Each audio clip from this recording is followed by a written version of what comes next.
Hey guys, I want to give you a quick walkthrough of some of the stuff in Waves, just in case you haven't seen it before, or if we haven't had a chance to talk about it. That way you have some idea of what's going on. So first off, the software is called Super Rack. So it's the SR icon down there at the bottom. Occasionally when it loads up, it won't connect to the console correctly. It's like it just doesn't, they don't want to talk to each other. So you can just close it out, restart it. It should be happy. I've had the most success though with loading this after the console is fully booted up. So once all of the meters and things are loaded on this secondary screen for the console, then if you hit Super Rack, then usually it comes up and doesn't have any issue. One way to tell is you should be seeing signal even on channels that don't have anything happening. You should see just a little bit of noise down there on that signal. Okay, so that's kind of the basics. At the moment, the way things are set up, all of the vocal and talker channels have channel strips, and all of the processing is done in Waves instead of on the console. There's other channels where the processing is done on the console, but talkers and vocals are in Waves. So let's run through that channel strip real quick. The first thing is the auto-tune. I think you guys are all familiar with that. You know how that works. Chromatic is the default, which, in case you need to remember, the Alt or Option key, when you click on that, will get it back to chromatic. Then there is what's called an SSL channel, which is a combination of high and low pass filters, EQ, compressor, and gate. But the only thing that we're using two things. We're using a high pass filter. So you can see this guy is set around, what did it say, 180? Yeah, set around 180. And then a little bit of compression. So a ratio of 3 to 1. Slow attack. So this compressor just has either slow or fast. Actually, when it's not fast, it's actually program dependent, so it can vary, which is the whole thing we can talk about. Anyway, so a little bit of compression and this. The EQ should all be flat and not using the gate.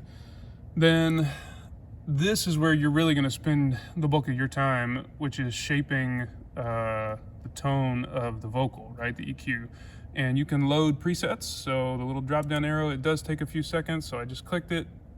It takes what, 5-7 seconds, however long. Then you can go to load. So plugin settings is the outer folder. College, you can see, has some settings for their own stuff. But then inside of the plugin settings folder, there is a talkers folder and a vocals folder. So we'd go through here, we'd say, maybe Jennifer is singing here this day, and so I'm going to load Jennifer's EQ. So trying to build up that library. Then the next few things, again, you shouldn't have to touch these, but just so you know that they're here. So we had one stage of compression in the SSL channel.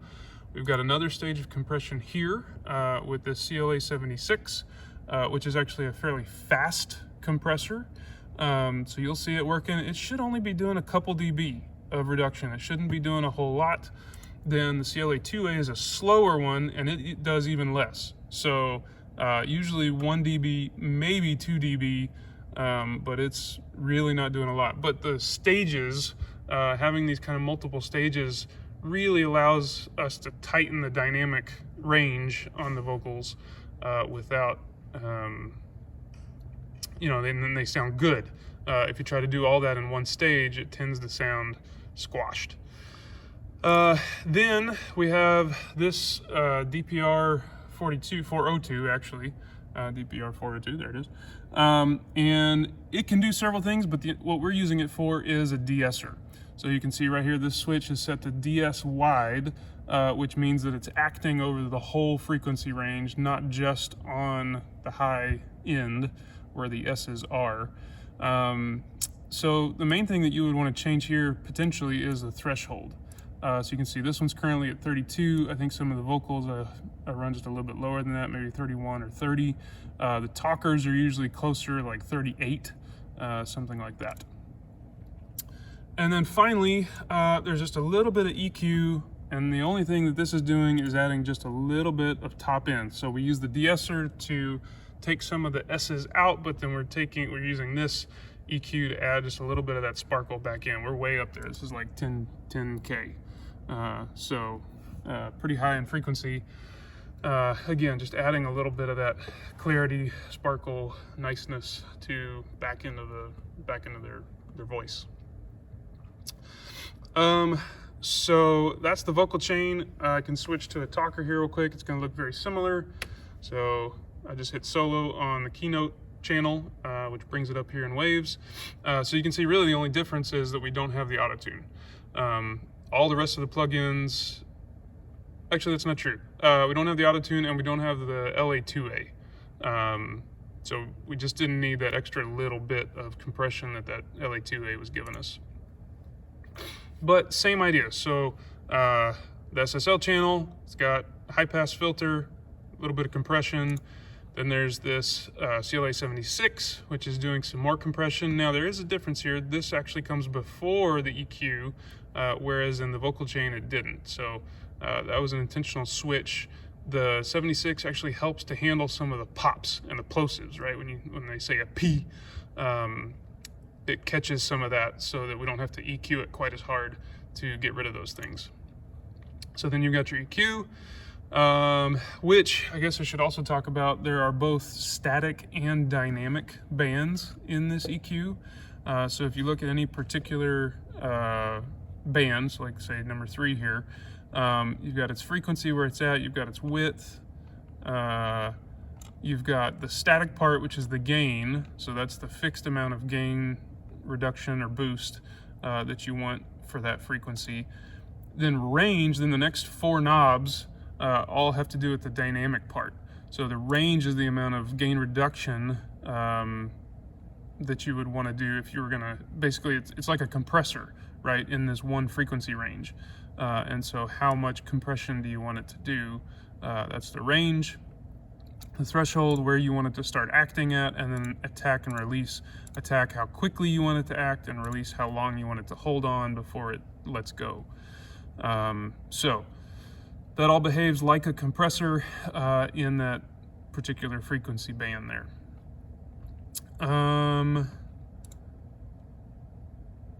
Then we've got the 402, again for the de-esser. You can see, like I mentioned, this one's up around 38. Then we're adding back just a little bit of the top end. And then this last F6 is, again, a pop filter. So you can see the only band, all these bands are disengaged except for this number 2, which is at 125 hertz, fairly wide, 0 static, but maximum dynamic range, so that when somebody goes boom into the mic, this hopefully will catch it and keep some of it from coming through. It's not perfect, but it does help. Super fast attack and really long release. So again, we're just trying to catch those booms that come through the microphone. All right, so those are the biggest things, are the vocals and the talkers. That's where you spend the majority of your time. But just so you have an idea, there are a few other things going on here. If you switch over to Overview 1, you can actually look at channel strips. This is also where you can get to the Dugan Auto Mixer, so that you can see this Dugan SP stands for Dugan Speech. You can turn that on and off for each channel.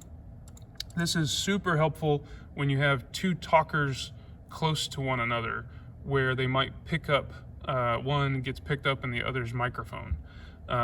You turn those both on, it'll really help both with gain before feedback, but also their tone. When it picks up the other one, there's certain frequencies that cancel and certain ones that add together, and it gets real phasey, weird sounding. So this helps cut some of that out. Very useful tool. Then if we go to some of the bus processing, just so you have an idea of what's happening, there are a few quick links, shortcuts to get to some of the buses. So here's a vocal bus. You can see each of the buses or groups has a compressor on it, the API 2500, which is this blue one. And these, again, these are not doing a ton. They're doing like maybe 3 dB at most. But that 3 dB really can make a pretty big difference. It really helps your mix tighten up. You get more volume. It sounds louder at a lower volume. And things aren't punching out on top. So really helps keep it tight. The vocals does have a little bit of dynamic EQ. Here there's band 3 and 4. You can see there's a little bit on the range on each of those. Just trying to cut out some of that mid-range. When all the vocals add together, they tend, that upper mid-range tends to get kind of shouty and in your face, and we're just taking a little bit of that out. Then on the instrument bus, again, compressor, again, it's not doing more than 3 dB. And here we are doing a little bit of static. This is mainly to give a little less harshness to the instruments, like the keys and the electric guitars, and give a little more of the body out of them. And then we've got a couple of groups, a couple of compressors for drums. So a drum's dry or clean. It's really not dry because it has a compressor on it, but clean, and then a drum smash. So this drum compressor, again, should only be doing like 2, maybe 3 dB of compression, whereas the drum smash one will be 6 to 9 dB. I mean, it's really way into that compressor. But then over on the console, if we look at the groups page, you'll see that the drum smash group is significantly lower. I don't know if you can read it in the video, but it's this one, and it's significantly lower. It's like 20 dB lower than the rest of the groups. So all we're doing basically is taking that smash bus and just adding a little bit of that in, because you don't need a lot. It fattens up the drums. It gives you a little more of the tail. It gives you a little more of the cymbals when it's quiet, not when it's loud, because the compressor squashes it down. So we're getting just a little bit more out of that smash bus, and because it's compressed so hard, we are EQing it a little bit, so that we're not getting too much, particularly from the cymbals and from the snare at that 4K, and then of course up higher. So we're kind of shaping the tone of that drum smash bus. And then there's a bus for the bass itself, which again is just the compressor. So the idea here is that all of the channels, all of the inputs, right? So guitars, keys, bass, drums, all of those things go into their individual groups, and each of those groups has a compressor on it. So the harder that you push the inputs, the more compression you're going to get from the group compressors. And that's also true of the control group faders. So these faders are just remote controlling the input faders. So for instance, if you push the band fader, you're actually pushing all of those channels more into the group compressors. So you're going to get more compression on each of those groups. And so that's one way it's something to be aware of because it's the way we've set it up. But it's one way to get a little more compression as things get loud, or to help you. So like if the band is building and you want to feel that build and it gets really big, then when they slam kind of the loudest part, those compressors are going to tame it so that it's not too loud, and then you can kind of pull back without it feeling like you dropped in volume a whole lot.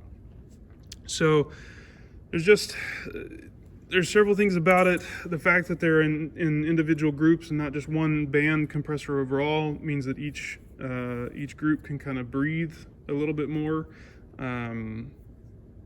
versus compressing the entire mix. So that's kind of the idea there. And if you just want purely more volume without the compression, the way to do that would be to adjust the outputs. So here on the outputs layer, you've got main LR. Center is just talkers, so I wouldn't change that one. I would leave it at 0.